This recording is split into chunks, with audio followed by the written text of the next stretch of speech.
Hello friends, ମୁଁ ବିକାଶ ପୁଣି ଥରେ ସିରିଜ୍ ଏଜୁକେସନରେ ସ୍ୱାଗତ କରୁଛି।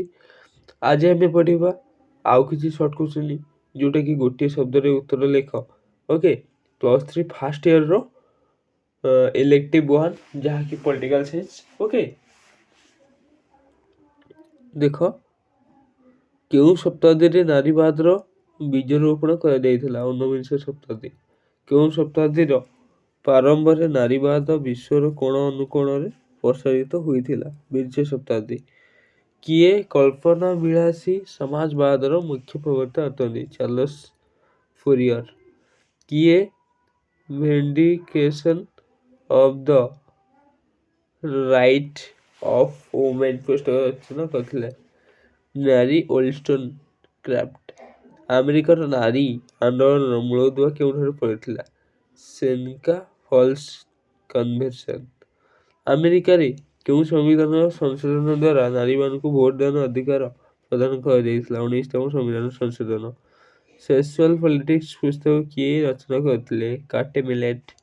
ସେନକୋଫାଲସ ସମ୍ମିଳନୀର ଘୋଷଣାନାମା କିଏ ପ୍ରସ୍ତୁତ କରିଥିଲେ? ଏଲିଜାବେଥ କ୍ୟାଡ୍ ଷ୍ଟର୍ନଷ୍ଟୋନ୍। କ୍ୟାଡି ଷ୍ଟର୍ନଷ୍ଟୋନ୍।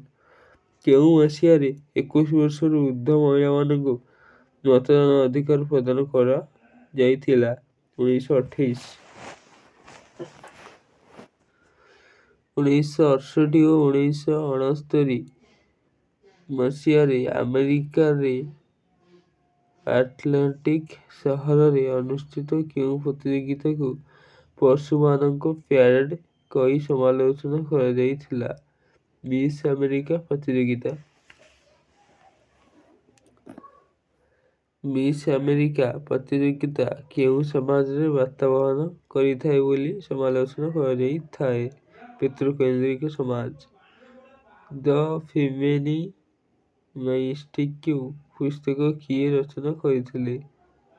ବେଟ୍ ଫ୍ରାଇଡାନ୍। କେଉଁ ବିଶ୍ୱଯୁଦ୍ଧ ପରେ ନାରୀବାଦ ଏକ ବିଶ୍ୱବ୍ୟାପୀ ଚିନ୍ତାଧାରାର ପରିଣତ ହୋଇଥିଲା? ଦ୍ୱିତୀୟ ବିଶ୍ୱଯୁଦ୍ଧ। 1948 ମସିହା କେଉଁ ଘୋଷଣାନାମା ପୁରୁଷ ଓ ନାରୀମାନଙ୍କୁ ସମାନ ଅଧିକାର ପ୍ରଦାନ କରିଥିଲା? ସର୍ବନିମ୍ନ ମାନବିକ ଅଧିକାର ଘୋଷଣାନାମା। କେଉଁ ସମାଜ ପ୍ରତିଷ୍ଠା କରିବା ନାରୀବାଦର ଲକ୍ଷ୍ୟ ଅଟେ? ସମାଜବାଦୀ ସମାଜ। ନାରୀବାଦ କେଉଁ ସମାଜକୁ ବିରୋଧ କରେ? ପୁରୁଷ ପ୍ରଧାନ ସମାଜକୁ। ନାରୀବାଦ କେଉଁ ବିବାହ ପ୍ରଥାକୁ ବିରୋଧ କରେ? ଏକକ ବିବାହ।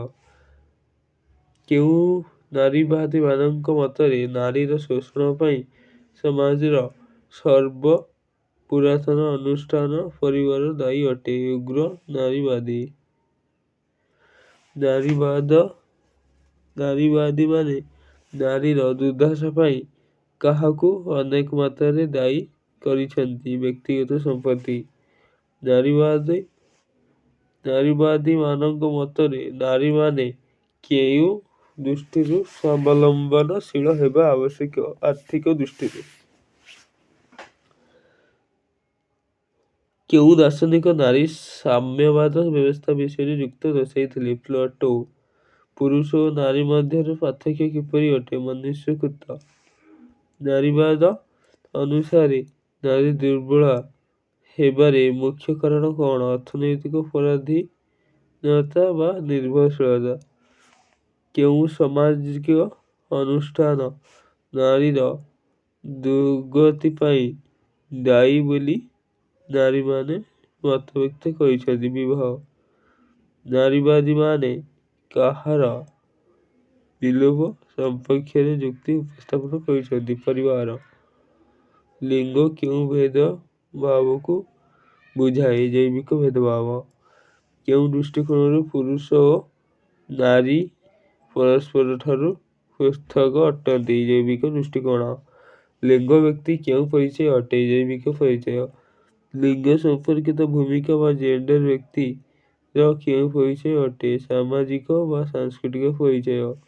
ନାରୀବାଦୀମାନେ କେଉଁ ଶବ୍ଦ ଉପରେ ଗୁରୁତ୍ୱ ଦେଇଥାନ୍ତି? ଜେଣ୍ଡର। ଏଇଠି ଆମର ସର୍ଟ କୋଶ୍ଚିନ୍ 30ଟା ସରିଯାଇଛି। ଓକେ, ଏହିପରି ସର୍ଟ କୋଶ୍ଚିନ୍ ଦେଖିବା ପାଇଁ ଆମ ଭିଡ଼ିଓକୁ ଲାଇକ୍, ସେୟାର ଏବଂ ସବସ୍କ୍ରାଇବ୍ କରନ୍ତୁ। ଭିଡ଼ିଓଟି ଭଲ ଲାଗିଥିଲେ ଲାଇକ୍ କରନ୍ତୁ ଏବଂ ସାଙ୍ଗମାନଙ୍କ ସହ ସେୟାର କରନ୍ତୁ। ଓକେ, ଜୟ ଜଗନ୍ନାଥ।